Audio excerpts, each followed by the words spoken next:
Hey, hockey families, quick question. What's the best off ice puck you've ever used?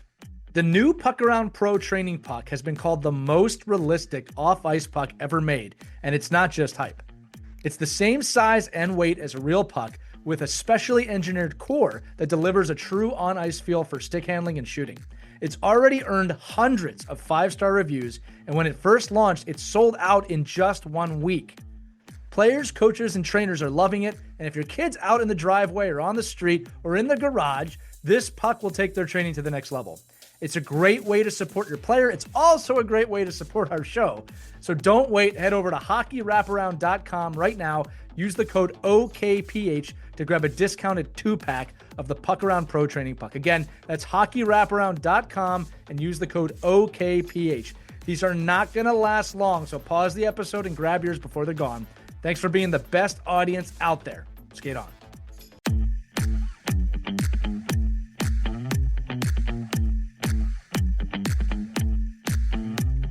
So I want to dive into that razor sharp kind of attitude you have to have and ask you, what are the separators, right? Everyone has talent when they get there, all right? I mean, it might be varied talent, but that's a prerequisite, right? You're not going to get into that program if you don't have some level of talent. So what are those little things that you look for as coaches and as a program when making cuts or making the hard decisions?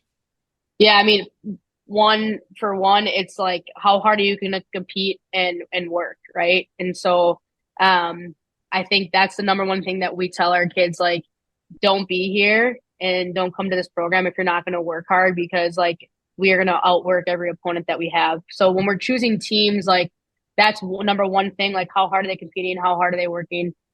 Two, obviously every coach has a little bit of, thing that like they focus in on.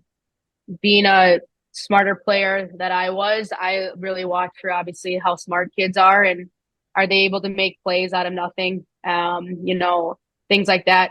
The one thing that I really don't pay attention to, and I know you asked me what I do pay attention to, but the skill stuff to me, you obviously have to have some skill, but a lot of these kids do.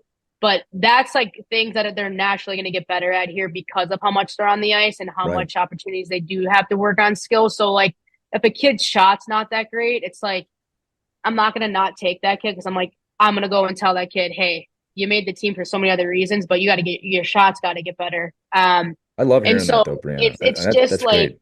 yeah, I mean, like, and skills is like taking over the hockey world, which is great. But then now I feel like there's been so much loss in IQ and other 100%. small details. And so, and then the other thing besides work ethic and compete would be like, not that you were like, what small details do you like look at? And it's like, it is the small details. Are you chipping pucks out when you're supposed to chip pucks out? Are you coughing pucks up in the blue line when you're not supposed to be? And are you winning those 50-50s in the corners? And so those small details of stick lifts and boxing out on defense and then creating opportunities in the offensive zone and moving the puck quick. Like I just kind of look for that all around. But a lot of that stems from IQ and, recognizing how kids play is away from the puck rather than with the puck. I'm going to pull through a few threads on this. I love where you're going on this. First off, I love that you said what you said about skill because it is far too much the focus. Part of coaching is developing that skill, right? In addition to other things. One of the things we say about creativity on this show all the time, and you're far more an expert on this than I am, but we tell the kids that we coach, listen, as coaches, we have to give you some parameters, but we want you to be creative within those parameters. It's not go A to B and that's it. It's go from A to B and be creative and thoughtful in how you get there because that's the game in a lot of ways. I don't know what's going to happen on the way from A to B, right? Yeah. We just know we have to get there. So you talked about competitiveness, right?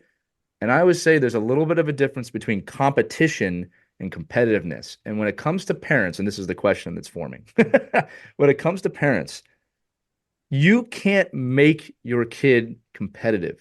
You can't create that. You can cultivate it, right? But there's a thin line between pushing those kids too far, right? Go harder, work harder, and the kid naturally getting to that point.